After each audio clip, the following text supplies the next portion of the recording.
Ketika Allah ingin mengangkat Nabi Isa ke langit, beliau pun keluar menuju para sahabatnya dan ketika itu dalam rumah terdapat 12 orang sahabat Al-Hawariyun. Nabi Isa berkata, sesungguhnya di antara kalian ada yang mengkufuriku sebanyak 12 kali setelah ia beriman padaku.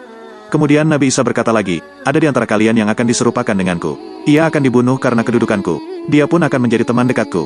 Kemudian seorang sahabat beliau yang masih muda berdiri, lantas Nabi Isa mengatakan, duduklah engkau.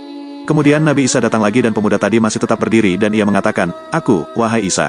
Betulkah engkau yang ingin diserupakan denganku? Pujar Nabi Isa.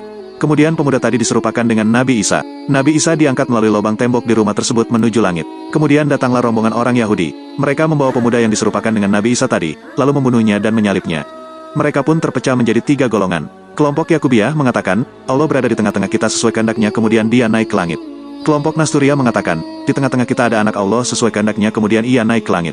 Kelompok Muslimin mengatakan, di tengah-tengah kita ada hamba Allah dan Rasulnya sesuai kehendaknya kemudian ia naik ke langit. Nabi Isa akan turun ke bumi pada akhir zaman bukan sebagai Nabi yang membawa syariat baru setelah syariat Nabi Muhammad. Akan tetapi, sebagai imam kaum muslimin atau hakim yang adil. Turunnya beliau ke muka bumi juga untuk membunuh Dajjal dan beberapa misi lainnya. Di antaranya adalah apa yang disebutkan oleh Rasulullah dalam sabdanya, demi Allah, sungguh hampir tiba saatnya putra Maryam itu turun di tengah-tengah kalian sebagai seorang hakim yang adil. Maka ia akan memecahkan salib, membunuh babi, menghapus jizyah atau upeti. Dan saat itu harta benda berhamburan sampai-sampai tidak ada seorang pun yang bersedia menerimanya, harta pemberian. Hadits riwayat Bukhari dan Muslim.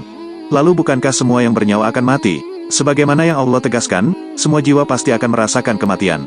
Kalian akan dipenuhi ganjarannya hanya pada hari kiamat. Quran Surat Ali Imran, ayat 185. Lalu kapan Nabi Isa akan diwafatkan?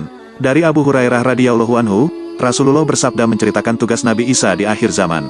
Beliau menyatakan, beliau tinggal di bumi selama 40 tahun, kemudian Allah wafatkan, dan disalati kaum muslimin. Hadits riwayat Abu Daud dan Ibnu Hibban.